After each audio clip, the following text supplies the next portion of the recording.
Good morning, and welcome to episode 173 of Getting Rich. I'm your host, Rich Checkan, president of Asset Strategies International, and today is Wednesday, May 8th, 2024. Amid ongoing ceasefire talks, Israel has seized a key border crossing between the Israel and Hamas forces.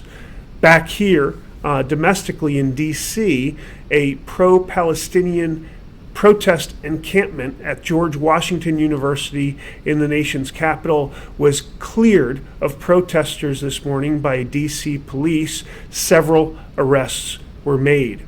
We heard about the April Consumer Credit Report, and it shows, or at least headlines suggest, that credit card debt slowed. And I argue a little bit with that terminology. The rate of increase of credit card debt has slowed to only 1.5%, but credit card debt actually continued to grow in April as people continue to struggle to make ends meet amid the Fed's rate increases. That's like saying that inflation has gone away because it has come down from 8 or 9% down to about 2% or 3%. The reality is, even at 1%, we still have inflation. Even at 1.5%, we're still seeing credit card debt grow. Let's talk a little bit about the Fed. Last week, when I reported to you, we were waiting for the decision from the Federal Open Market Committee. That decision came, and they decided, as we knew and we expected, not to touch rates. But Fed Chairman Powell went on to say that there would be no rate increases, and he went on to say that we would be holding these rates higher for longer because inflation was still high and going the wrong direction away from their 2% target rate.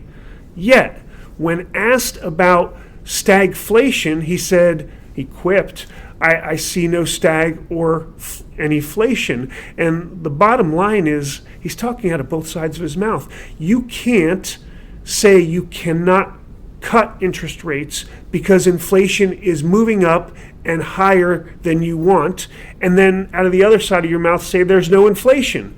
There's either inflation or there's not.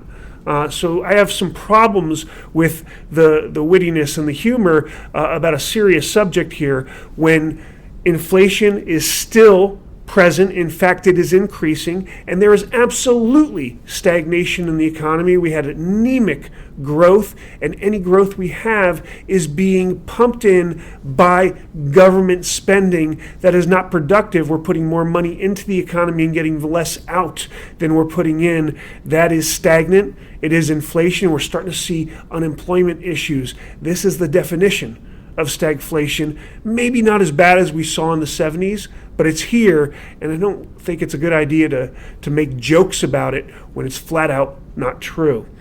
As a result, because we're looking at higher for longer, we saw a little bit of a pullback in precious metals because the market sensed that we're not going to get those rate cuts they're looking for anytime soon. But a bigger reason we saw a pullback over the past month or so was because there was just plain and simple profit taking. Gold was up $600 an ounce. Silver was up several dollars an ounce, and with the pullback, gold has come back about $100 in a month.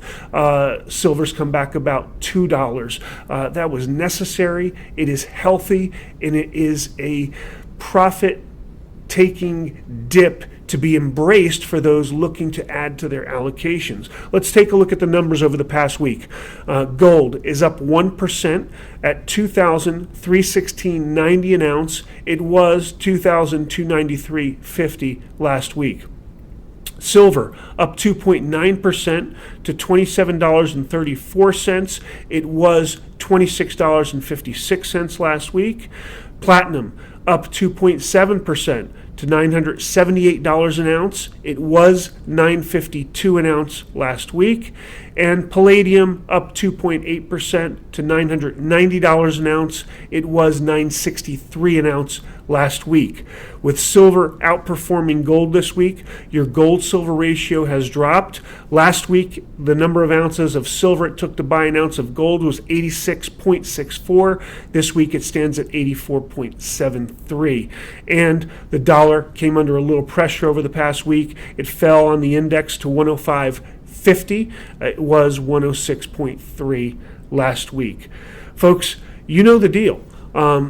Congress has no will to balance the budget. The Fed can't fix overspending without having a default other than inflating the currency, expanding the currency, which leads to higher prices of everything that matters. We know where this goes long term. You know what to do. Got gold? As always, we like you to go ahead and subscribe to our YouTube channel. Follow us. Like us, send us your comments and questions. Follow us on our social media. Follow us on our twice weekly Always Something Interesting alerts and our once monthly information line newsletter. These are all great resources. But you know that getting rich starts with keeping what's yours.